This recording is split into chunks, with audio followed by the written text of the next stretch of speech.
sommes donc réunis aujourd'hui, jour de Pâques, et donc il est tout à fait normal que l'on parle. Donc je vous entraîne donc dans une petite réflexion sur la 15e chapitre de 1er Corinthiens, qui est consacré à cette idée. Mais tout d'abord, on commence par un autre texte. Vous vous rappelez, nous sommes en train d'étudier Romains. Et je pense le verset 3-4 mérite qu'on s'y arrête.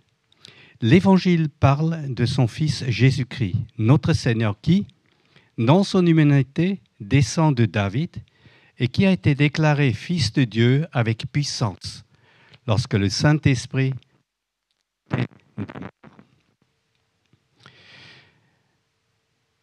L'Évangile parle de qui? De Jésus. Évident. De Jésus-Christ. Jésus-Christ qui n'est pas seulement celui qui vient en aide, qui est notre secours, il nous est présenté ici comme le Seigneur. Il nous est montré ici comme étant un descendant de David, un être humain, comme vous et moi. Rien ne le distingue au niveau de son corps. Il a été déclaré Fils de Dieu avec puissance lorsque le Saint-Esprit l'a ressuscité des morts. La grande différence, lorsqu'il est mort, il ne l'est pas parce qu'il le mérite, mais parce qu'il a été le substitut. Ça veut dire qu'il est mort à notre place. Et parce qu'il n'était pas pécheur lui-même, mais il portait nos péchés, il a été ressuscité par la puissance du Saint-Esprit le 3e jour pour être pour toujours vivant à la droite de Dieu, d'où il reviendra pour nous chercher. Nous allons regarder ce 15e chapitre sous 3 angles. La résurrection, un fait. La résurrection, l'annonce de la victoire. Et la résurrection, notre espérance. Je vous ai transmis avant tout le message que j'avais moi aussi reçu. Christ est mort pour nos péchés, conformément aux Écritures. Il a été enseveli et il est ressuscité le 3e jour, conformément aux Écritures. Ensuite, il est apparu à Céphas, puis aux 12. Après cela, il est apparu à plus de 500 frères et sœurs à la fois, dont la plupart sont encore vivants et dont quelques-uns sont morts. Ensuite, il est apparu à Jacques, puis à tous les apôtres. Après eux tous, il m'est apparu à moi aussi, comme à un enfant né hors terme. En effet, je suis le plus petit des apôtres et je ne mérite même pas d'être appelé apôtre, parce que j'ai persécuté l'Église de Dieu. Mais, par la grâce de Dieu, je suis ce que je suis, et sa grâce envers moi n'a pas été sans résultat. Au contraire, j'ai travaillé plus que tous. Non pas moi, toutefois, mais la grâce de Dieu qui est avec moi. Ainsi donc, que ce soit moi ou que ce soit eux, voilà le message que nous prêchons, et voilà aussi ce que vous avez cru. Cette première partie du 15e chapitre est très importante. Elle insiste sur, on peut dire, 2 éléments.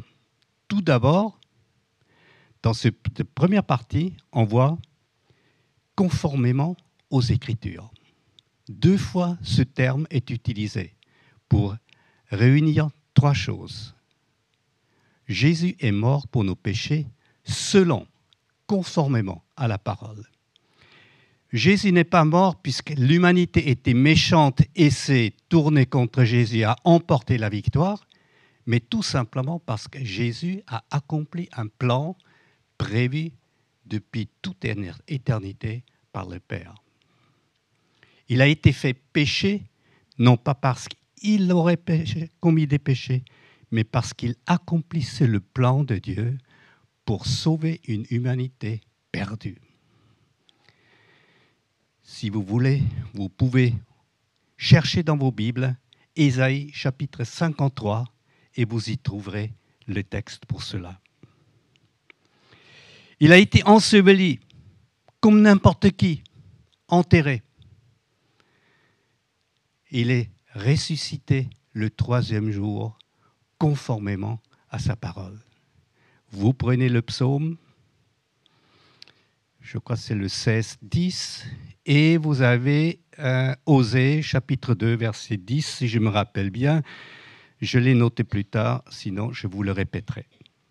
Une chose est claire, tout ce qui est arrivé à Jésus l'a été parce que c'était prévu par Dieu. Il n'y a pas de surprise, pas des imprévus. C'est le plan de Dieu qui se déroule. Cela nous permet donc de dire, nous pouvons faire confiance à la parole de Dieu parce qu'elle a été annoncée des centaines d'années avant la naissance de Jésus et les choses se sont littéralement réalisées en la personne de Jésus. Le texte continue. Ensuite, il est apparu à Céphas, c'est-à-dire Pierre, l'apôtre Pierre. Vous avez encore des expressions. Après cela, il est apparu à plus de 500 personnes. Ensuite, il est apparu à Jacques et tous les apôtres.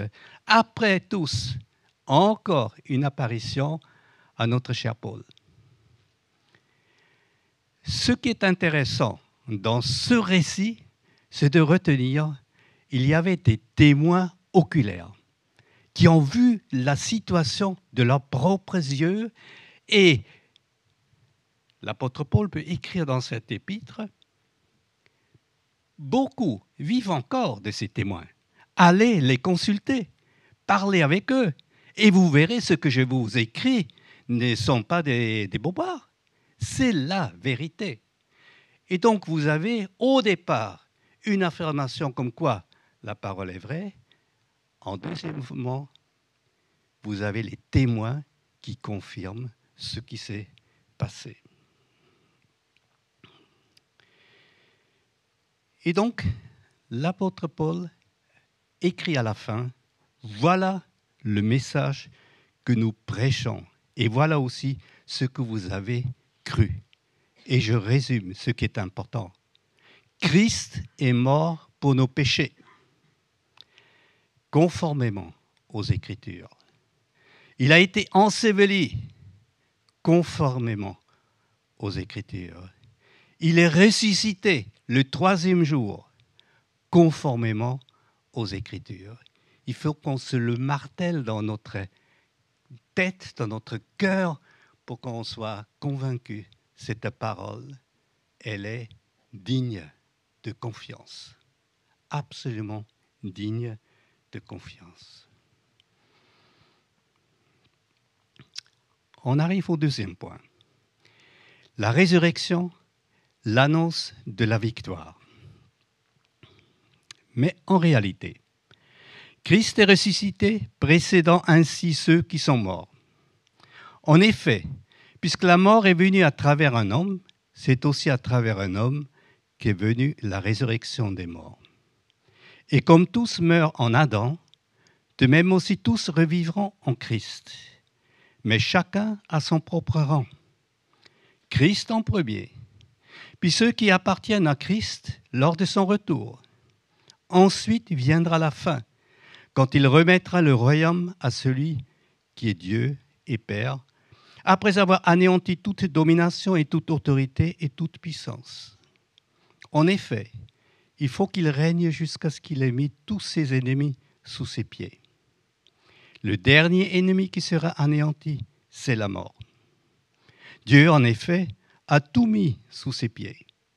Mais lorsque Dieu dit que tout lui a été soumis, il est évident que c'est à l'exception de celui qui lui a soumis toutes choses. Lorsque tout lui aura été soumis, alors le Fils lui-même se soumettra à celui qui lui a soumis toutes choses, afin que Dieu soit tout en tous.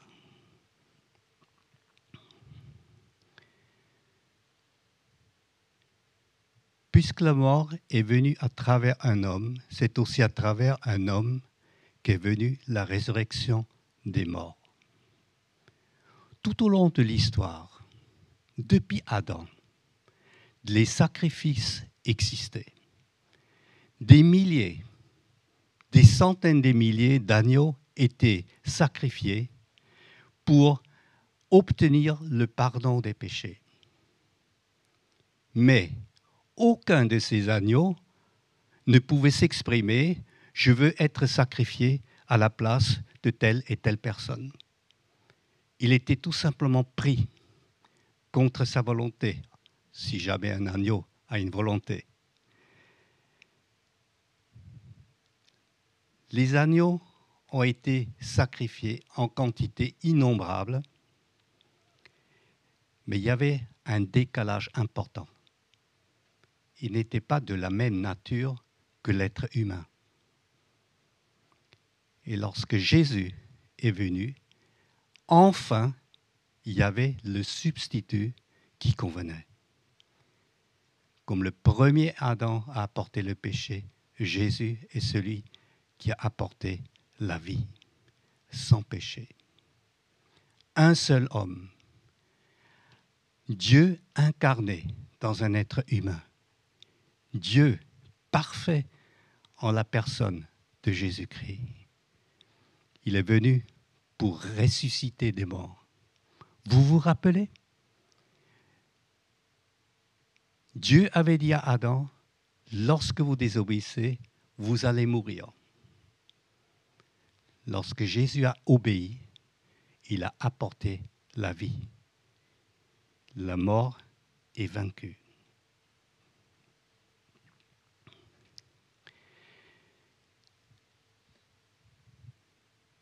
On constate toujours, tous les chrétiens, en général, meurent. Rien n'a changé, en quelque sorte. Parce qu'il y a un ordre, un déroulement, un plan. C'est Jésus est le premier qui est ressuscité. Et savoir qu'il est ressuscité nous permet d'avoir confiance en la puissance de Jésus-Christ. Il a vaincu la mort. Et c'est notre assurance que nous aussi, nous serons ressuscités. Jésus est le premier qui est ressuscité. Puis ceux qui appartiennent à Christ lors de son retour. Si nous mourons aujourd'hui, ou demain, ou dans quelque temps, on va nous mettre dans la terre, ou dans une urne, si on va être incinéré. Tôt ou tard, ce sont les vers qui nous décomposent, et tous les autres microbes. On retourne à la terre, d'où on était pris. Et pourtant, nous ressusciterons. Jésus-Christ nous rendra la vie, et pas simplement une vie spirituelle, mais une vie corporelle. Ne me demandez pas comment les choses se passent. Je suis curieux de savoir comment les choses se passent. Mais en tout cas, c'est ce que Jésus a annoncé, que la parole nous dit. Ensuite viendra la fin, quand il remettra le royaume à celui qui est Dieu et Père, après avoir anéanti toute domination, toute autorité et toute puissance. On peut dire aujourd'hui, l'obéissance à l'égard de Dieu est assez réduite, pour le formuler gentiment. Et même ceux qui se disent chrétiens sont assez désobéissants. C'est triste à dire, mais c'est la réalité. Je n'oserais jamais lever la main pour dire « je suis exempt de péché ». Ah non, certainement pas. Je suis dans le besoin de pardon. Mais nous avons ici une parole forte qui nous dit « toute autorité, toute puissance, toute domination qui s'élève contre Dieu, un jour, elle ne sera plus existante, parce que tout lui est soumis. » C'est le Christ qui accomplit cela. Le dernier ennemi qui sera anéanti, c'est la mort. Vous vous rappelez, la mort nous rappelle que nous devons payer une dette, la dette du péché. Et la mort, elle sera supprimée entièrement. Elle n'existera pas. Pour les uns, pour la vie, pour les autres, pour le déshonneur éternel. Lorsque tout lui aura été soumis, alors le Fils lui-même se soumettra à celui qui lui a soumis toutes choses, afin que Dieu soit tout en tous. Un jour, Jésus accomplira cette domination complète et remettra le royaume à Dieu. Tout cela laisse entendre que les choses ne se passent pas rapidement, que ça prend du temps. Et nous avons passé déjà 2000 ans à peu près depuis la résurrection de Jésus. Combien d'années allons-nous encore attendre? Quand je me suis converti, il y a plus de 40 ans, plus de 45 ans, je pensais que ça allait assez vite. Pourtant, aujourd'hui, j'ai l'impression que je dois réviser tout le temps mes attentes et dire encore une fois 10 ans, encore une fois 10 ans, et qui sait. Mais une chose est claire, aussi sûr que Jésus est ressuscité, aussi sûr que Jésus est monté au ciel, aussi sûr il reviendra, et aussi sûr qu'il accomplira tout ce que la parole a dit, et son règne existera un jour sans aucune opposition, dans une parfaite soumission au Père. Ça, c'est la victoire. Et elle a été annoncée, accomplie. En quelque sorte, on avait les prémices de cette victoire lors de la résurrection de Jésus-Christ. Et nous avons cette garantie, ce qui a été annoncé s'accomplira entièrement. La résurrection, notre espérance. Ce que je veux dire, frères et sœurs, c'est que notre nature actuelle ne peut pas hériter du royaume de Dieu et que ce qui est corruptible n'hérite pas non plus de l'incorruptibilité. Voici, je vous dis un mystère. Nous ne mourrons pas tous, mais tous nous serons transformés. En un instant, un clin d'œil, au son de la dernière trompette.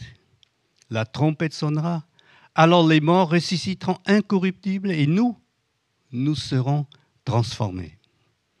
Il faut en effet que ce corps corruptible revêt l'incorruptibilité et que ce corps mortel revêt l'immortalité. Lorsque ce corps corruptible aura revêti l'incorruptibilité et que ce corps mortel aura revêti l'immortalité, alors s'accomplira cette parole de l'Écriture. La mort a été engloutie dans la victoire. Mort, où est ton aiguillon? Enfer, où est ta victoire? L'aiguillon de la mort, c'est le péché. Et ce qui donne sa puissance au péché, c'est la loi. Mais que Dieu soit remercié. Lui qui nous donne la victoire par notre Seigneur Jésus-Christ.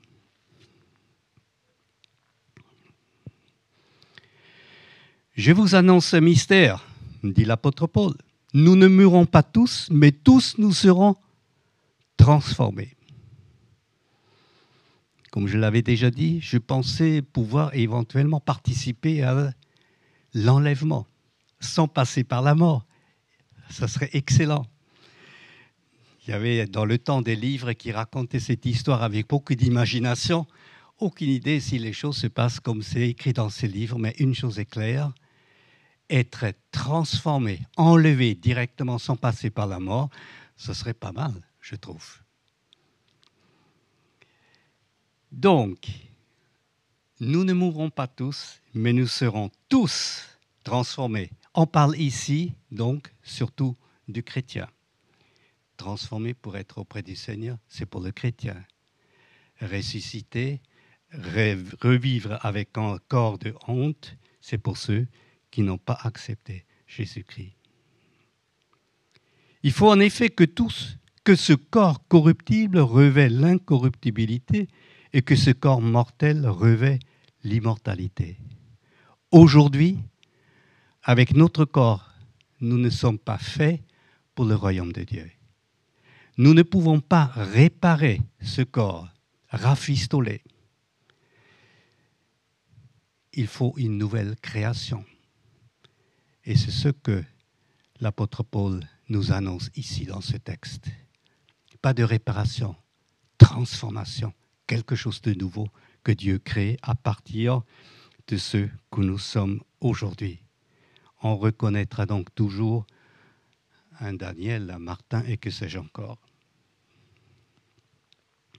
Lorsque ce corps corruptible aurait revêtu l'incorruptibilité et que ce corps mortel aurait revêtu l'immortalité, alors s'accomplira cette parole de l'Écriture, la mort a été engloutie dans la victoire.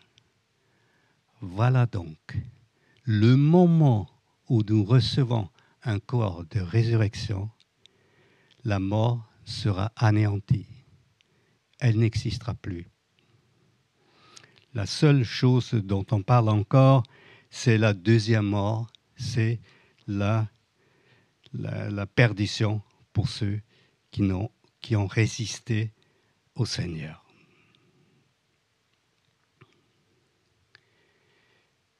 Mais que Dieu soit remercié. Lui qui nous donne la victoire par notre Seigneur Jésus-Christ. Voyez, depuis 2000 ans, on attend ce retour de Jésus. Depuis 2000 ans, nous attendons la transformation de nos corps.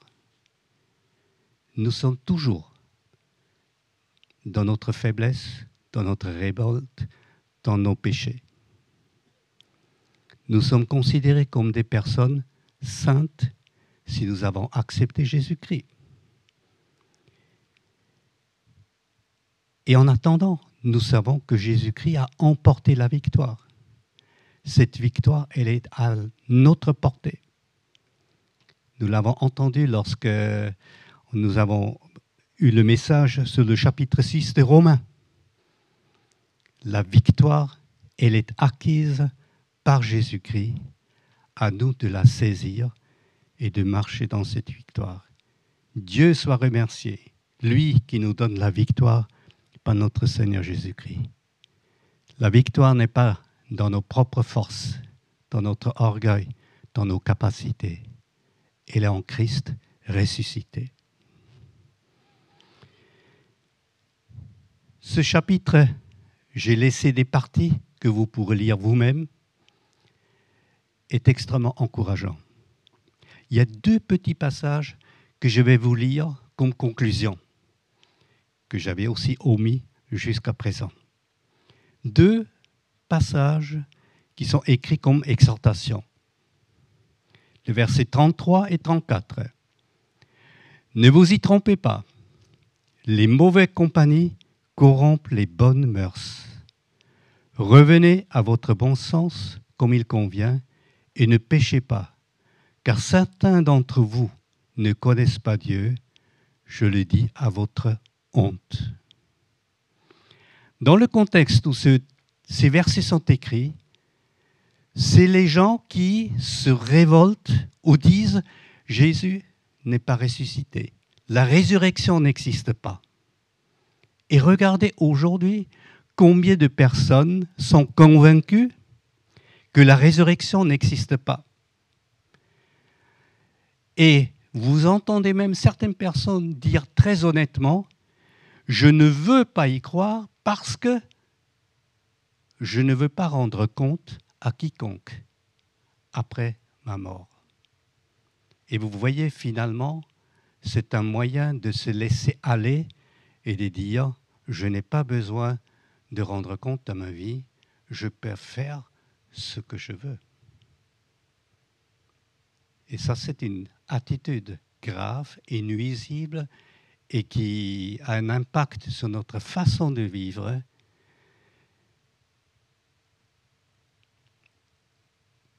Quelque part, Cela nous dit, je n'aurai jamais besoin de rendre compte un jour. Mais vous savez, autant que moi, la Bible en parle à plusieurs reprises, un jour, nous devons rendre compte de ce que nous avons fait. Même le chrétien, même si ce n'est pas pour être perdu, mais pour lui tirer les oreilles quand même, si vous me permettez cette expression. Elle n'est pas biblique, hein. Mais on sera repris. Deuxième élément, le verset 58. Ainsi, mes frères et sœurs, bien-aimés, soyez fermes, inébranlables, travaillez de mieux en mieux à l'œuvre du Seigneur, sachant que votre travail n'est pas sans résultat dans le Seigneur.